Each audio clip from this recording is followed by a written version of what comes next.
নামাজ হচ্ছে ইসলামের গণ্ডির মধ্যে প্রবেশের প্রমাণ।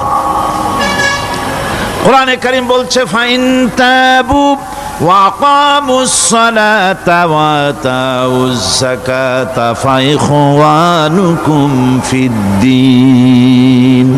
সূরা তওবা এসেছে, তারা যদি তওবা করে আর নামাজ কায়েম করে, যাকাত যদি আদায় করে, তাহলে এখন তোমাদের সে দ্বীনি ভাই, এখন ভাই হয়ে গেল। একটু আগে ছিল কাফের মুশরিক, এখন তোমার দ্বীনি ভাই।